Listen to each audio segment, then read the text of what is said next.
대선 토론 신지호 국민의힘 전 전략기획부 총장, 김유정 더불어민주당 선대위 국민화합위원회 수석 부위원장 두 분과 함께 진행해 보겠습니다. 두 분 어서 오세요. 네, 안녕하세요. 안녕하세요. 두 분은 사전 투표하셨나요? 예, 저는 사전 투표했습니다. 지난 금요일 날 했습니다. 저는 오늘 하려고 합니다. 네. 각 당 후보들 유세 얘기부터 시작을 해보겠습니다. 어제 마지막 유세였는데 장소에 다들 의미를 담았습니다. 이재명 후보는 서울 여의도공원, 김문수 후보는 서울광장 앞, 이준석 후보는 대구에서 막판 유세를 했는데 어떻게 보셨습니까? 김유정 부위원장님. 예, 아무래도 여의도는 국회가 소재한 곳이고요. 상징적인 의미가 있죠. 계엄을 저지를 했고 또 국회 앞으로 12월 3일 밤에 달려온 많은 국민들과 함께 막아냈다는 데 큰 의미가 있고요. 그리고 또 대통령 파면, 국회에서 탄핵소추안을 가결시키기까지 또 국민들이 함께 했기 때문에 그 응원봉과 사전결제, 선결제와 이런 것들이 주마등처럼 스쳐가는데요. 그런 의미에서 저희가 얘기했던, 이재명 후보가 얘기했던 특히 빛의 혁명, 을 완성하는 바로 그곳이 여의도가 갖고 있는 상징적인 의미가 아닌가. 그리고 그곳에서 마지막 유세를 하면서 투표를 통해서 그 빛의 혁명의 완성을 시켜달라라는 그런 호소였다는 점에서 상당히 의미 있는 그런 곳이었고요. 마지막에 애국가를 사절까지 제창을 하면서 네. 또 맨 마지막에 또 국민들께, 지지자들께 큰절도 했거든요, 후보가. 그 자리에 함께했던 또 아니면 유튜브로 봤던 분들이 가슴 뭉클한 그런 장면이었다, 이런 말씀들 많이 하시더라고요. 부총장님, 저기 막판 유세는 어떻게 보셨습니까? 예, 저희는 그 시청에서 보도에 의하면 15만 인파가 모였다. 주최 측. 그냥 기사에 주장이죠? 그렇게 나오더라고요. 굉장히 지금 요번에 김문수 후보 유세 중에 가장 많은 그 청중이 운집한 것 같고요. 어제 보면 이제 한동훈 전 대표라든가 대선 경선 과정에서 경쟁했던 분들, 그다음에 이낙연 전 총리, 또 이제 후보로 선출 확정된 이후에 또 연대가 성사됐던 분들 총 출동을 했는데 한덕수 전 총리나 홍준표 전 시장은 아니니까 총 출동이라는 말을 또 조금 네. 그러나 운집한 그 인원 규모나 어제 그 무대에 같이 오른 면면을 봤을 때 김문수 후보로서는 어제 가장 의미 있는 마지막 유세를 한 게 아닌가 이렇게 보여집니다. 예. 본투표 진행되고 있습니다. 재외국민 투표율이 역대 최고를 기록했고 사전 투표율도 역대 두 번째인데 당에서는 최종 투표율을 어떻게 보십니까? 섣불리 좀 예상하기가 쉽지는 않은 것 같습니다. 왜냐하면은 사전 투표가 이제 10년이 넘다 보니까 어느덧 우리 어떤 선거 문화, 정치 문화로 자리를 잡은 것 같고요. 그래서 사전 투표가 대세다 이렇게 얘기도 하는데 또 목요일, 금요일도 평일에 이루어졌던 그렇죠. 거기 때문에 그 영향도 있어서 지난 대선보다 사전투표율이 훨씬 높지 않을까 했는데 약간은 못 미쳤던 것 같아요. 그래도 평일날 사전투표층 굉장히 높았는데 이제 오늘 본투표에서 얼마나 많은 분들이 참여를 해 주실까가 관건인데 사실 사전투표 미리 하고 오늘 기필코 쉬겠다 또 이런 분들도 많이 계셔가지고 섣불리 판단하기는 어려운 것 같습니다만은 아침에 지금 굉장히 줄을 많이 섰더라고요. 네. 저희 식구 4명인데 3명은 사전투표했고 오늘 이제 작은 아이가 일찌감치 갔는데 벌써 한 30명 6시 전에 줄 서 있었다고 해요. 그래서 많은 분들이 오전에 좀 하려는 게 아닌가 싶은데 저는 지난 대선 때 투표율하고 비슷하지 않을까. 내심으로는 조금 더 많은 분들이 하셨으면 좋겠는데 예, 그런 생각입니다. 한 합산 투표율이 한 80% 정도가 지금 관건인 것 같아요. 넘기느냐 못 넘기느냐 어떻게 보십니까? 80% 넘기기는 그렇게 쉬워 보이지는 않습니다. 왜냐하면은 지금 사전 투표도 이틀 했는데 그 둘째 날 오전까지만 하더라도 2020년 대선에 비해서 높게 나왔다가 이제 11시경인가 그때부터 이제 좀 밑으로 이제 처지기 시작을 했는데 지금 오늘 본 투표율도 지금까지는 지난 대선보다 높게 나와요. 네. 높게 나오는데 이게 이제 오후 시간 들어가서 어떻게 유지가 될지 좀 봐야 되는데 근데 윤석열 후보가 당선될 때 또 문재인 후보가 당선될 때 77% 정도가 됐었거든요. 근데 이번에는 제가 보기에는 77%에 육박하는 게 이렇게 쉬워 보이지는 않습니다. 이 투표율에 따른 유불리보다는 지역별 투표율이 좀 관심이 있는 거죠? 그렇습니다. 사전 투표율이 광주 전남북 세종이 굉장히 높았거든요. 그런데 비교를 해보면 지난 대선 때도 사실 80% 최종 투표율이 80%를 넘긴 지역이 그 네 지역이었어요. 그러니까 이제 대체로 그 지역은 열기가 좀 높다라고 네. 평가할 수 있는데 이제 TK나 그 영남 쪽 PK 지역의 투표율이 저는 관건이라고 생각합니다. 그러니까 미리 이 내란 세력에 대한 부끄러움도 아마 있으실 거고요. 또 보수를 여태 지지했던 유권자들 중에서도 너무 부끄럽다. 그리고 내부에서의 어떤 소위 한덕수 전 총리와의 단일화 과정에서 보여줬던 그런 소위 국민의힘에서도조차 당내 구테타라고 불렸던 그런 또 부끄러운 모습들도 있었고요. 여전히 또 윤석열 전 대통령과 선긋지 못하고 있는 그런 모습 속에서 굉장히 자괴감 느끼는 분도 계실 거고요. 여러 가지 상황에서 미리 어렵다라고 판단하고 투표를 포기하는 분들도 계시지 않을까 이런 생각도 한편 들어서 영남 쪽의 투표율이 상당히 좀 관전 포인트가 될 것 같습니다. 영남 쪽이 아무래도 사전 투표에서 투표율이 좀 낮았는데 지금 그런 영향도 있겠죠. 지금은 이제 저희 본 투표에서는 투표율이 좀 높습니다. 네. 영남 쪽의 분위기 초기에 좀 흔들리고 있다는 분위기도 있었는데 어떻습니까? 있었는데 이제 막판에 이제 뭐 김문수 후보도 현지에 가서 호소를 많이 했고 또 뭐 어제 그제 뭐 박근혜 전 대통령께서 TK, PK 훑으면서 뭐 다른 특별한 메시지를 발신한 건 없는데 네. 뭐 박근혜 전 대통령이 그렇게 움직이면 어떤 신호겠어요? 좀 투표장에 나와달라는 얘기 아니겠습니까? 근데 그런 게 어느 정도까지 될지는 저도 쉽게 예단이 안 돼요. 예. 지금 오전에는 이제 TK 쪽이 좀 높게 나오고 있습니다. 네. 근데 부울경은 그닥 높아 보이지는 않고요. 근데 저게 이제 오후 들어서까지도 계속 흐름이 유지될지 뭐 그게 아마도 영남의 투표율이 김문수 후보 득표율에 상당한 영향을 미칠 거라고 봅니다. 예. 그래도 선거는 중도층의 표심이고 항상 지역별로 보면 수도권, 충청 지역의 표심이 결국 그 판세를 결정지었던 것 같은데 네. 부위원장님 어떻습니까? 그렇습니다. 사실은 서울, 경기를 비롯한 수도권, 충청 이쪽에서의 표심이 결국 최종 당선자를 결정한다라는 거를 뭐 과거 대선을 통해서도 저희가 다 경험한 바가 네. 있기 때문에 그래서 이재명 후보는 어제 마지막 유세를 이제 경기도 그리고 이제 서울에서 끝냈었는데요.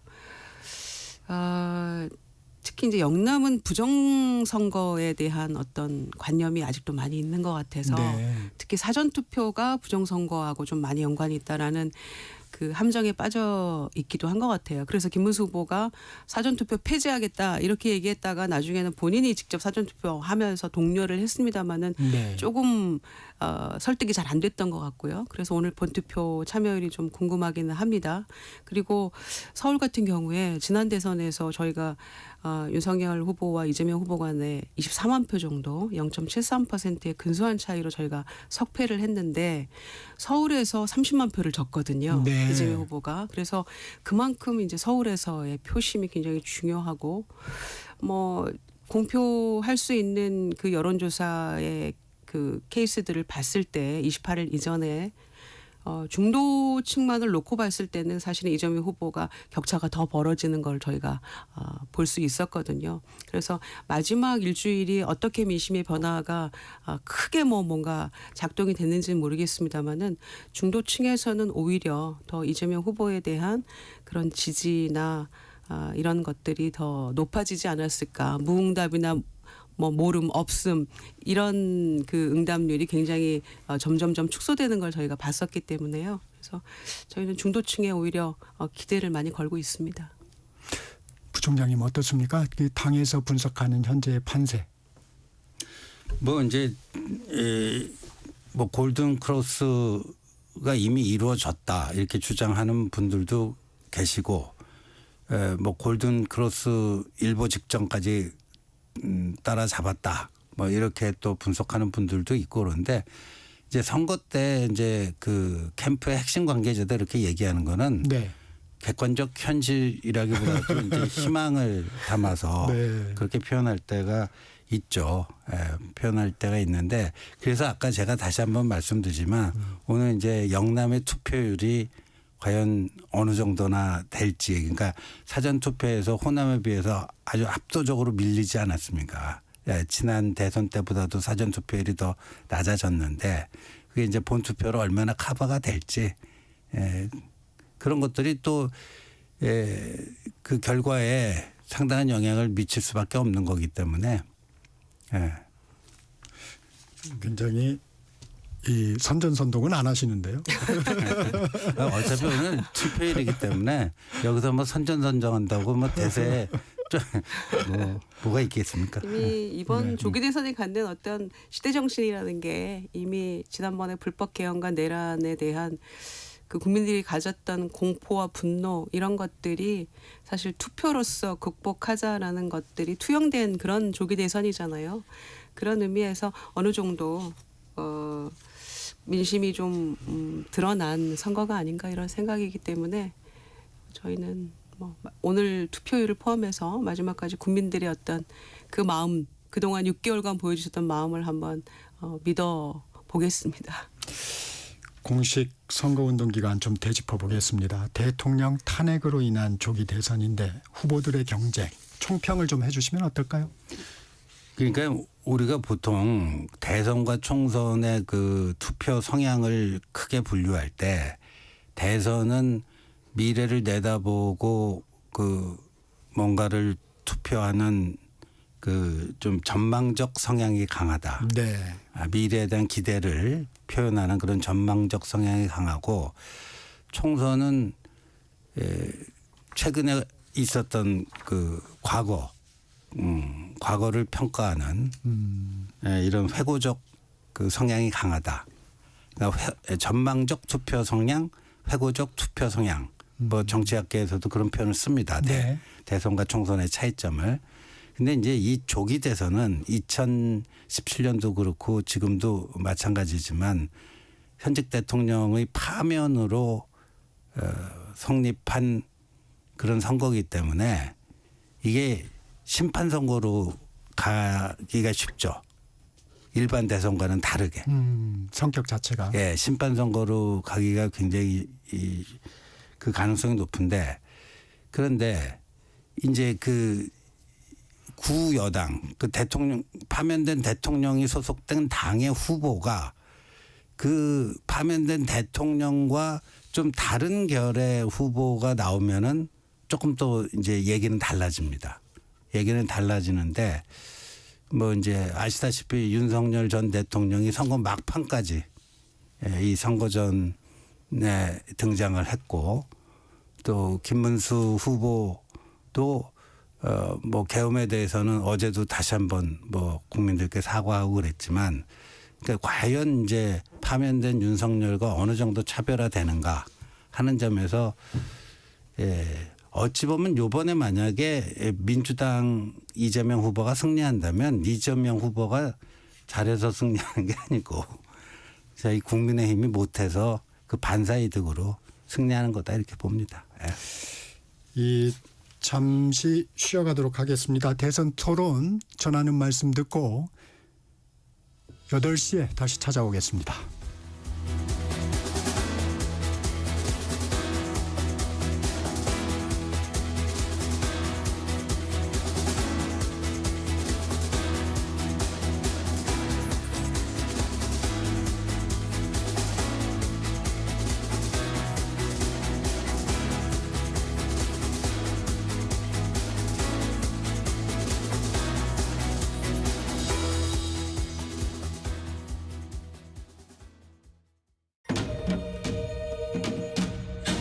광복 80년 KBS 라디오 캠페인 밸류업 대한민국.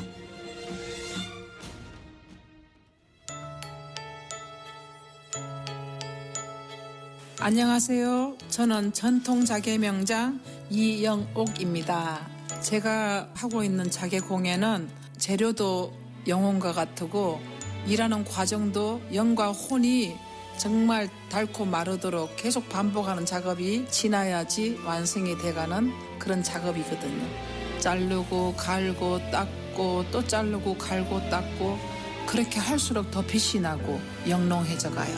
이 영롱함이 사람들에게 안겨지기를 저는 많이 바랬어요.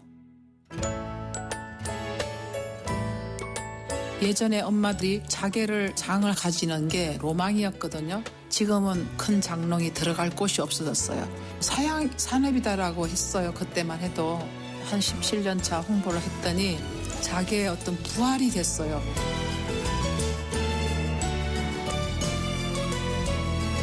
제일 제가 정말 뿌듯한 거는 젊은이들이 335 모여서 자개가 정말 이런 거였구나 막 이렇게 느끼고 만들고 가니까 행복해하는 그런 모습을 보면서 너무 뿌듯하죠.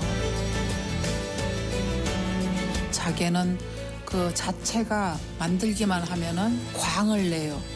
우리나라에서 정말 더 많이 알려줬으면 좋겠습니다. 광복 80년. 우리가 가야 할 길을 묻습니다. KBS 라디오 캠페인 밸류업 대한민국이었습니다.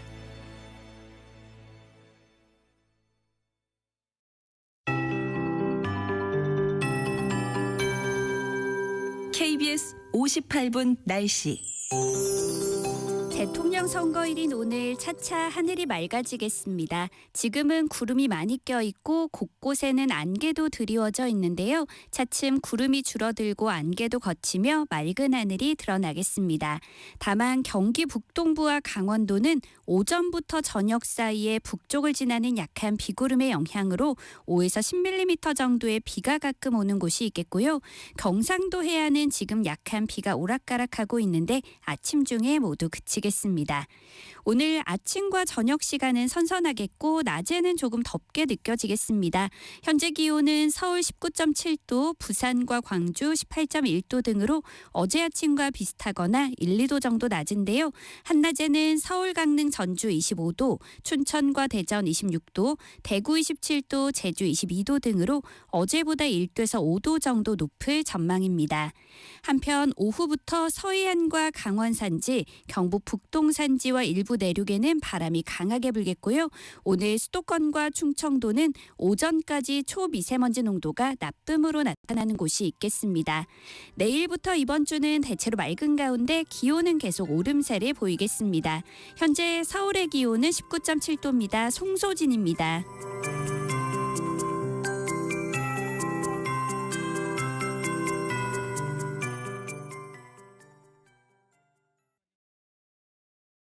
정성을 다하는 국민의 방송 KBS가 8시를 알려드립니다. AM 711kHz, FM 97.3MHz, KBS 1라디오입니다. HLKA.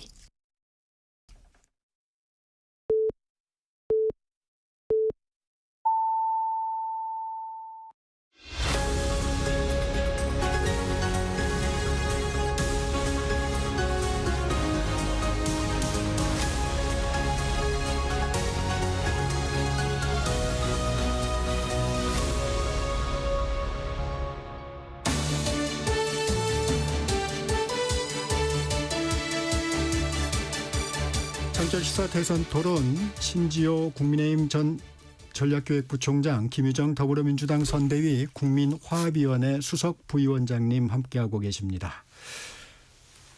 전국 투표율 잠깐 소개해드립니다. 오전 7시 기준 투표율이 2.4%였는데 지난 20대 대선보다 0.3%포인트 높았고요. 8시 기준으로 현재 투표율은 5.7%입니다. 이건 본투표 투표율입니다. 네, 김유정 부위원장님. 네. 앞서도 얘기를 했는데 이번 후보들 간의 경쟁, 선거 구도라고 할까요? 전체적으로 총평해 주시면 어떨까요? 아까도 말씀드린 것처럼 이번 조기 대선은 시대 정신 자체가 내란 극복입니다. 내란 종식. 그래서 내란에 반대하고 내란 종식을 위해서 뜻을 함께하는 모든 사람들이 국민들이 연대하려는 민주당의 어떤 모토라고 해야 될까요? 그래서 사실 국민의힘이 빅텐트 뭐 단일화 계속 얘기를 했습니다마는 오히려 민주당의 이재명 후보를 중심으로 빅텐트가 이루어지는 뭐 이를테면 윤여준 전 장관이나 이석연 처장이나 뭐 권오을 전 의원 같은 경우에 TK 지역의 선대위원장 맡아서 굉장히 열심히 해주셨거든요. 이인기 전 의원이나 또 현역 의원으로 또 탈당해서 민주당 이재명 후보 지지했던 김상욱 의원이나 허은하, 뭐 김용남 의원 포함해서 오히려 그러한 시대 정신에 발맞춰서 어떤 내란 종식의 빅텐트, 연대의 빅텐트를 만들어준 그러한 세력대, 여전히 반성 없는 그리고 뭐 부정선거 음모론이나 여전히 탄핵에 반대하는 그런 김문수 후보 중심으로 하는 그 세력 간의 어떤 대결이라고 해야 될까요? 그래서 그 중에서 국민들이 과연 어느 쪽에 손을 들어줄 것인가. 그러면서도 김문수 후보 쪽에서는 여전히 반 이재명이 그 유일한 선거 캠페인의 핵심이었던 것 같습니다. 그것은 지난 총선에 윤석열 대통령이 파면되기 전에도 여전히 뭐 2조 심판론과 그 맥을 같이 하는 건데 이 내란 사태 이후에도 그러한 어떤 그 캠페인의 중심에 반 이재명 노선만을 가지고 뭔가 이번 선거를 치르려고 했다면 굉장히 착각이고 시대착오적인 어떤 캠페인의 방법이 아니었나 생각하고요. 그런 점에서 국민들이 그 지난 6개월간 보여줬던 어떤 그 열망에 부응하는 그런 선거 캠페인을 민주당은 계속해 왔다라고 말씀드리고요. 그래서 오늘 투표로서 국민들이 보여주시지 않을까. 그래서 김문수 후보 쪽의 그 모습을 보면서 5월 3일 후보가 됐는데 딱 두 가지로 이주의를 보내더라고요. 한덕수 전 총리와의 단일화 문제, 그다음에 대통령이 탈당을 뭐 할 거냐 말 거냐 이렇게 시간을 흘려보내는 걸 보면서 여전히 정말 민심이 무엇인지 민심이 얼마나 무서운지를 모르고 이렇게 이런 모습을 보이는구나라는 생각 때문에 굉장히 더 분노하고 절망했던 것 같습니다. 그게 이번 선거의 어떤 시대 정신이 아닐까 생각합니다. 반 이재명 정서에 호소한 전략. 근데 그게 이제 선거라는 건 상대평가잖아요. 네. 그러니까 그리고 그 한국 정치가 언제부턴가 누가 더 잘하나 게임이 아니고 누가 덜 못하나 게임이 된 거예요. 그러니까 그래도 최악보다는 차악을 선택해야 되는 거 아니냐 뭐 이런 식의 게 된 건데 저는 이번 그 조기 대선이 이 국민의힘 이 보수당 입장에서 보면 역대 최악의 상황과 조건 구도 속에서 치러지는 선거라고 봅니다. 그리고 이거는 아직까지도 저희 당 내부에 계엄에 대한 확실한 평가가 없어요. 이제 뭐 많은 사람들이 바뀌고는 있습니다만 그 계엄을 거의 자폭성 계엄, 정치적으로 수명을 다해가는 이재명의 정치 생명을 기적적으로 되살려주고 구사일생에 시켜주고 뭐 하는 그런 자폭성 계엄이다라는 네. 그 평가와 이 뭐 개몽령이다 하는 이 극과 극의 평가가 같은 당 안에 있는 게 부인할 수 없는 현실이거든요. 그 계엄과 탄핵에 대한 또 그게 있고 지금 뭐 제3후보로 나와 있는 이준석 후보의 경우에는 2022년 그 윤석열 후보가 3구 대선에서 당선될 당시에 당대표였습니다. 그랬죠. 네. 그 당시에 승리연합 이런 것도 지금 해체돼 있는 상태고 그리고 또 당내는 굉장히 복잡하고 계엄과 탄핵으로 인해서 거의 두동강이 나 있는 상태였는데 또 김문수 후보가 선출된 이후에도 후보 교체를 하려다가 그건 이제 당내에서도 쿠데타라는 표현이 나올 정도로 여러 가지 또 부작용과 후유증이 있는 상태에서 치러지는 선거다 보니까 역대 최악의 상황에서 지금 선거를 치른 거다. 조건 자체가. 네. 이 준직명이라는 말이 있어요. 이준석 후보를 찍으면 이재명 후보가 된다는 프레임인데 사표 방지 심리는 어느 정도 기대하고 있습니까? 그거는 이제 이 유권자 입장에서 다 그 자기 입장에 따라서 그게 그래도 사표는 방지해야 되겠다라는 그런 판단을 하는 유권자와 아니다. 미래를 위한 투자다. 뭐 이렇게 생각하는 유권자가 갈릴 거라고 봐요. 갈릴 거라고 보는데 제가 봐서는 영남 쪽에서는 그래도 그 준증명 이게 그래도 가장 통할 수 있는 지역이 좀 영남 지역이라고 봅니다. 김여정 부위원장님, 이번 대선 전국을 흔든 결정적 사건이나 장면 꼽아주시면. 워낙 선거 자체가 이제 정책이나 공약이나 비전 가지고 얘기를 하기보다는 일단 내란 극복이라는 시대적 명제가 있었기 때문에 사실은 정책이나 공약보다는 그쪽에 좀 포커스가 맞춰진 건 사실인 것 같습니다. 그래서 더더군다나 별 전략 없는 국민의힘에서는 굉장히 네거티브로 많이 나왔던 것 같고요. 그래서 후보 간에 어떤 정책 가지고 조금 품격 있게 토론하는 그런 모습도 찾아보기 어려웠던 것 같고요. 그 네거티브가 워낙 거세게 몰아닥쳤기 때문에 그래서 여러 가지 설화들도 많이 나왔습니다만은 저는 막판에 이준석 후보의 마지막 토론회에서의 어떤 자충수라고 해야 될까요? 네네. 네, 그런 정제되지 못한 그런 황당한 발언 때문에 일주일을 끌었던 것 같습니다. 그걸 가지고. 그래서 그게 이준석 후보 자신에게도 엄청난 타격이었던 것 같고요.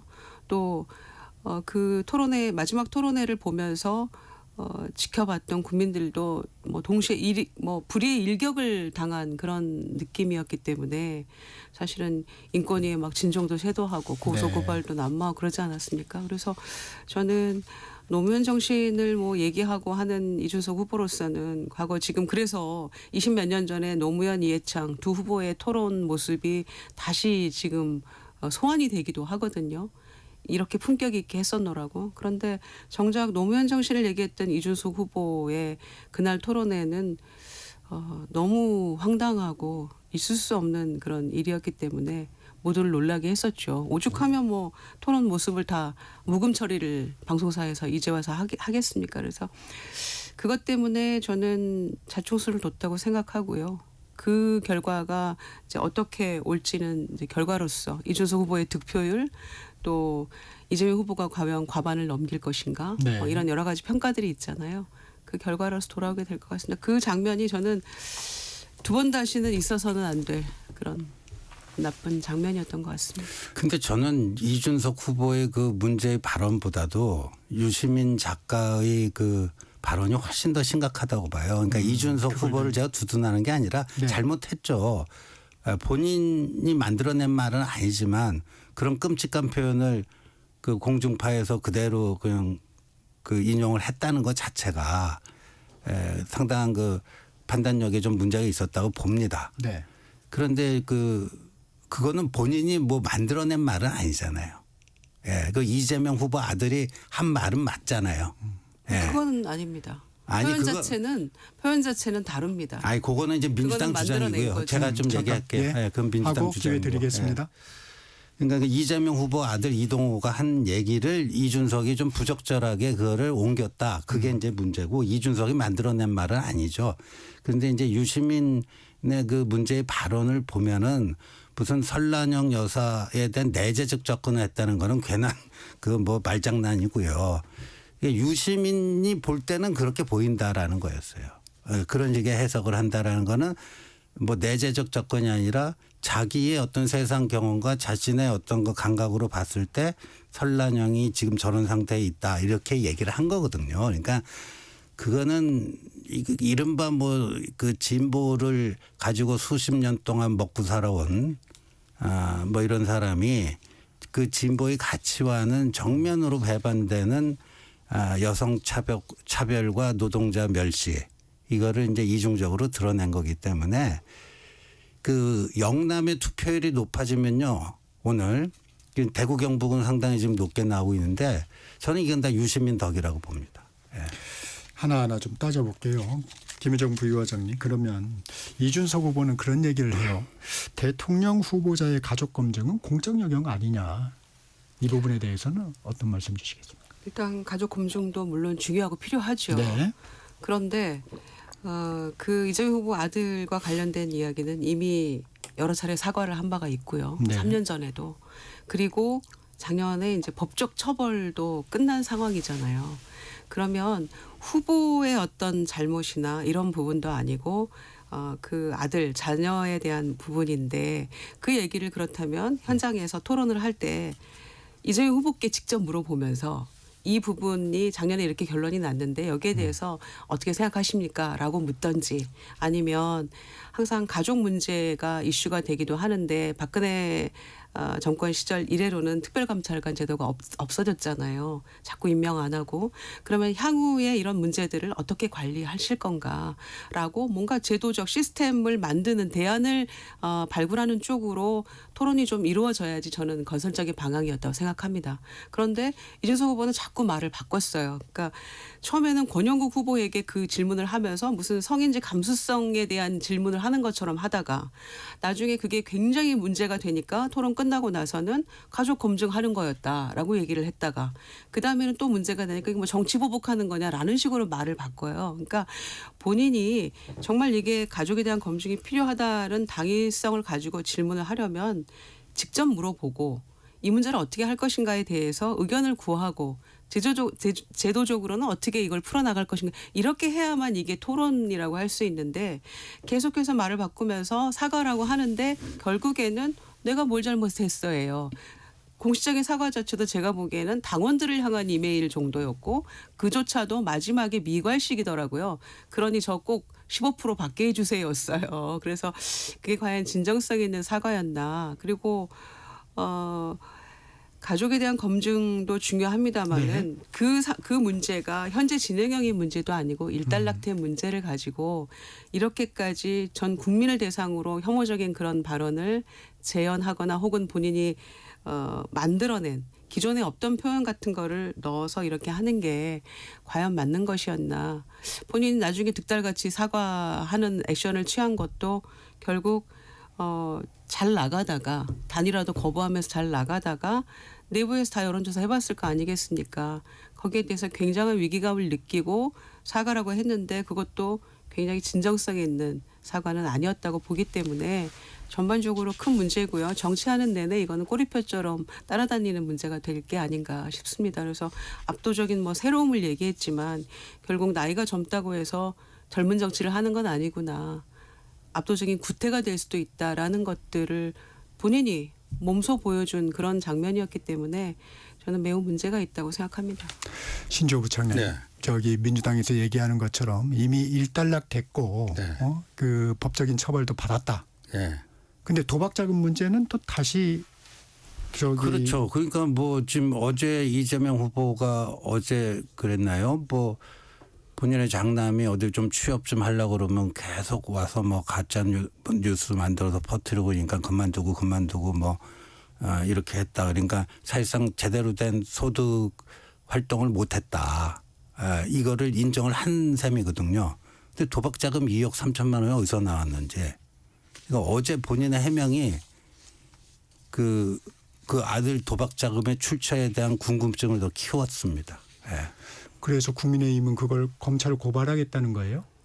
뭐 국세청에 이제 뭐 그 자금 출처 이런 네네. 것들도 뭐 조사해 달라 이렇게 했다고는 하는데 글쎄요 이제 자금을 집어넣고를 총 합이 처음에 뭐 2억 3천만 원을 딱 들고 이를테면 도박을 시작한 그런 경우가 아니고 뭐 몇 차례에 걸쳐서 넣고 뭐 700회라고 뭐 얘기를 하던가요. 이렇게 넣고 이렇게 해서 했다는 것인데 그 총 합계가 2억 3천이라고 얘기를 하고 있는데 그러면은 이를테면 돌아온 돈도 있을 거 아닙니까? 네. 그런 것까지를 함께 뭐 얘기를 한 것인지 잘 모르겠는데요. 그 부분까지를 포함해서 도박 문제하고 그다음에 뭐 댓글 관련한 것들 해서 작년에 그 벌금 500만 원 처분을 받은 거였잖아요. 그런데 그 문제를 3년 전에도 물고 늘어지고 소위 그리고 이번에도 또 똑같이 이렇게 하는 것이 이재명 후보가 국정 운영할 어떤 능력이나 이런 거에 대한 어떤 평가와 동일선상에서 그거를 놓고 얘기할 수 있는 부분인지 좀 아쉬운 점이 많이 있습니다. 저는. 이 영향력 있는 진보 인사이기 때문에 아까 신지호 부총장님이 말씀해 주신 유시민 작가의 발언도 좀 살펴보겠습니다. 먼저 청취자 여러분들을 위해서 그 발언 내용을 전해드리면 유시민 작가가 유튜브에 출연해서 유력한 정당의 대통령 후보 배우자라는 자리가 설란영 씨의 인생에서는 갈 수가 없는 자리다. 그래서 제정신이 아니다. 뭐 이런 취지의 발언입니다. 그 부분은 좀 어떻게 보셨습니까? 부적절한 발언이었다고 저는 네. 생각합니다. 먼저 말씀드리면요. 근데 저는 이제 유시민 작가의 이 발언이 나오기 전부터 저는 뭐 개인적으로 방송에 나가서 설란영 여사가 했던 이야기들 있잖아요. 노조 폄훼 발언이나 혹은 어떤 예능 프로그램이나 또는 유세 현장에서 상대 후보의 배우자에 대해서 굉장히 그 비판하는 그런 장면들을 많이 봤기 때문에 그거는 역대 대선에서 어떤 배우자도 상대 후보 배우자에 대해서 그런 식으로 비판하거나 비난하는 걸 본 적이 없었거든요. 그거는 어떤 의미에서 일종의 불문율 같은 거였거든요. 그래서 본인 남편에 대한 지지 호소 그리고 앞으로 이렇게 하겠다라는 그런 이야기들이 통상 줄을 이루었었는데 저는 이제 그 부분에 대해서는 충분히 저도 비판해 왔고 비판의 여지가 있다고 생각합니다. 그런데 유시민 작가는 이제 본인이 어떤 김우수 후보 부부와의 어떤 인연 뭐 이런 걸 얘기하면서 했던 것 같은데 부적절했죠. 저는 그렇게 생각합니다. 그리고 이재명 후보도 이제 뭐 사과를 하셨던데 뭐 그럼 제가 했던 이야기 설란영 여사의 앞에 그 두 가지 문제점에 대한 얘기를 똑같이 언급하면서 했는데 매우 곤혹스러웠겠죠. 이재명 후보가. 유시민 작가가 사실은 민주당 뭐 당원도 아니고 선대의 어떤 역할을 맡은 분도 아닙니다마는 그렇다고 해서 누가 봐도 진보 진영 인사이지 김문수 후보 쪽 인사는 아니잖아요. 그러니까 저희가 손해를 많이 봤어요 이번에. 제 생각은 그렇습니다. 그런데 일단은 사과를 했습니다. 사과도 뭐 명쾌하게 아주 흔쾌하게 국민들이 받아들일 수 있었는지는 잘 모르겠어요. 저는. 그게 이재명 후보가 이제 발언이 부적절했다고는 했는데 네. 그러면서 이제 본인이 사과했으니 국민께서 용서하지 않을까. 이 뒷부분이 이제 또 약간 그렇습니다. 그러니까 이재명 후보가 한 그런 발언도 네. 아니고 선대위에 이를테면 막 형식 따지면 선대위 어떤 인사가 한 건 아닙니다만은 이재명 후보로서는 그게 아마 최선의 어떤 답변이 아니었을까 싶어요. 저를 봐서라도 좀 이해해 주시고 죄송합니다. 이런 마음이 가로 안에 있던 게 아닌가 저는 그렇게 생각하고요.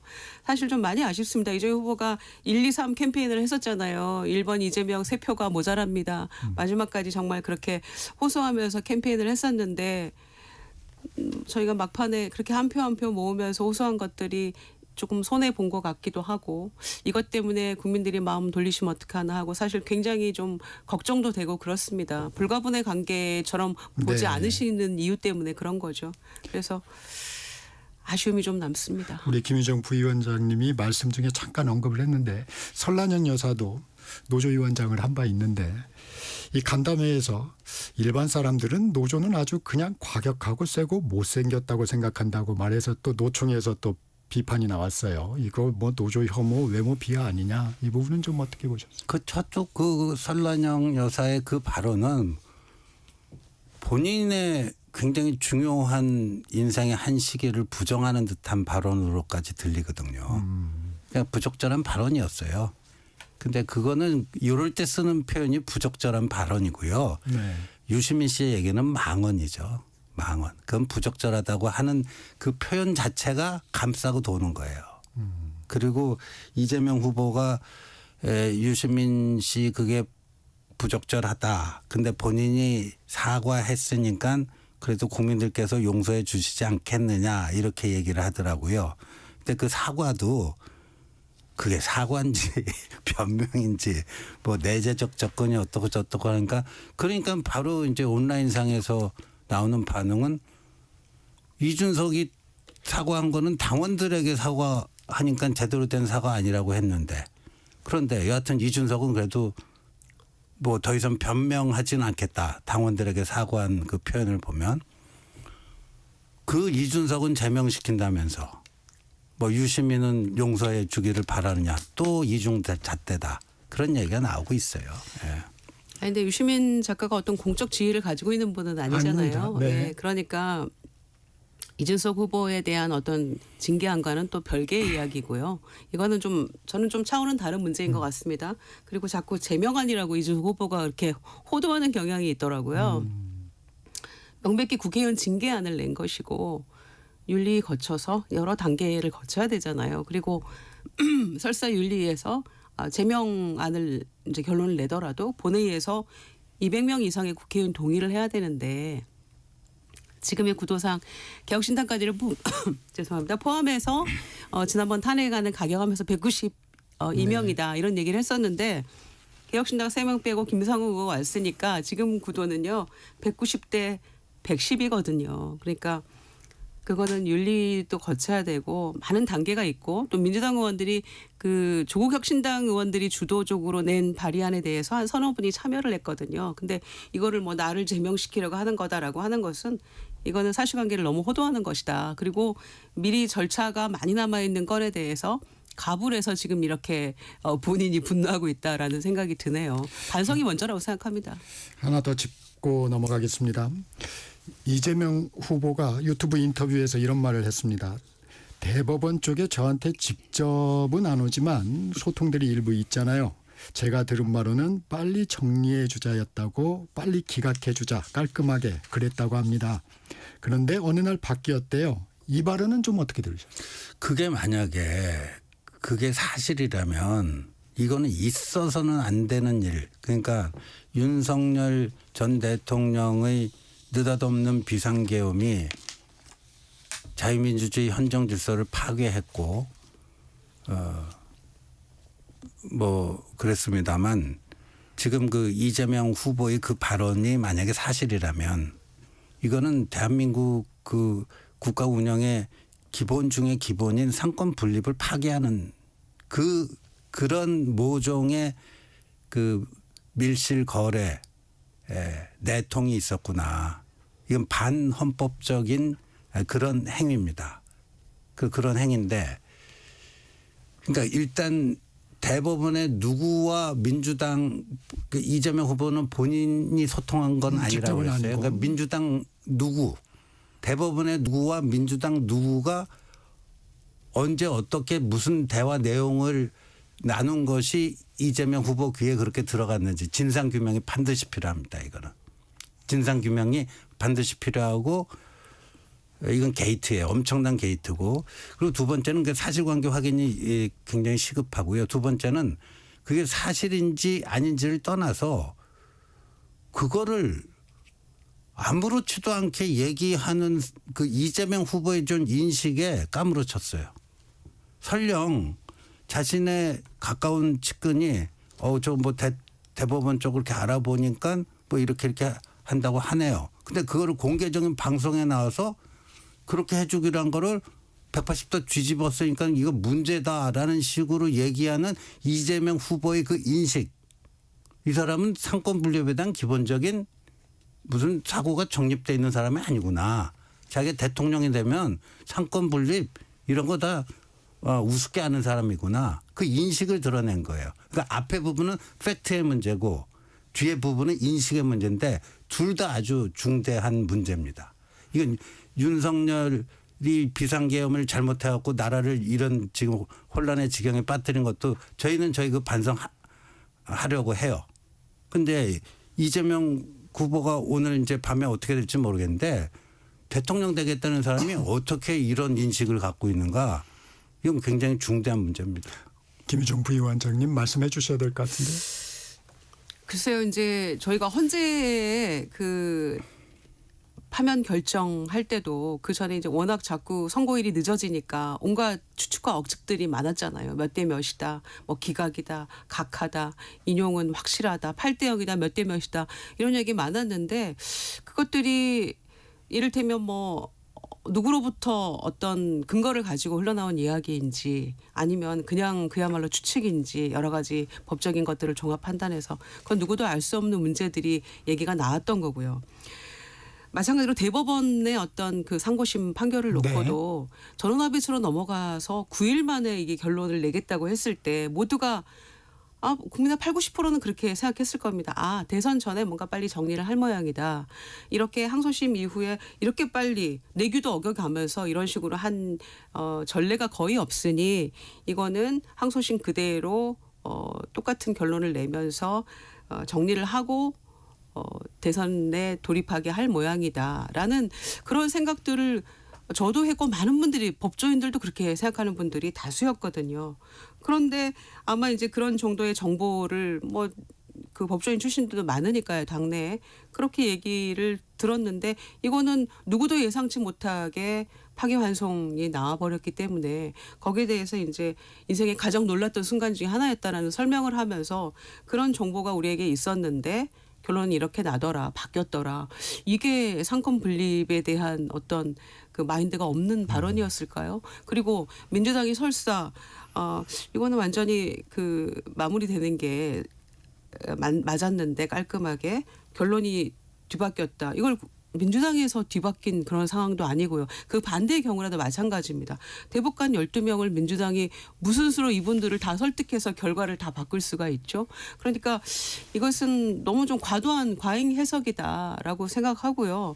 충분히 국민의힘도 헌재에서 어떻게 될 거다라는 기각이다 이런 얘기 나왔을 때 각하다. 나경원 의원도 판사 출신이고 다 뭔가 그쪽에 정보통들이 있을 거 아닙니까? 누구누구 한 다리 건너서라도 소위.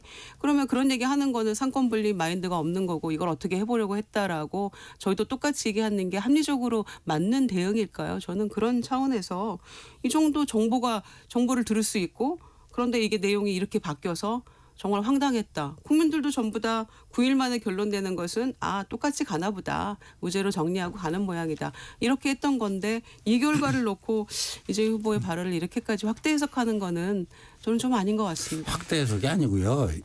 이 민주당의 조희대 대법원장 특검하자고 게 지어서 한 겁니까? 그러니까 이재명 후보가 어제 조희대의 조자도 꺼내지는 않았지만 그런 식으로 될 거라고 정보도 듣고 다 했는데 그걸 뒤바꾼 게 조희대 대법원장이라 본 거예요. 그리고 어제 이제 조희대 대법원장 이름 석장을 꺼내지는 않았지만 그래서 조희대 특검을 하겠다고 한 겁니다. 민주당이. 그러니까 이거는 그리고 이 보면 이제 섬찟할 때가 많은데 이 국민 주권이 정리해 주시고요. 예, 그러니까 국민 주권이 상권 분립보다 우위에 있는 가치다. 이건 굉장히 틀린 얘기거든요. 예, 그러니까 이 국민 주권은 권력이 어떻게 구성이 되는가의 문제고 상권 분립은 권력을 어떻게 운영할 것인가의 문제인데 지금까지 들어야 될 것 같습니다. 지금까지 신지호 국민의힘 전 전략기획부총장, 김유정 민주당 선대위 국민화합위원회 수석. 잠시 후 8시 반부터 일부 지역국에서는 해당 지역 방송을 보내드립니다.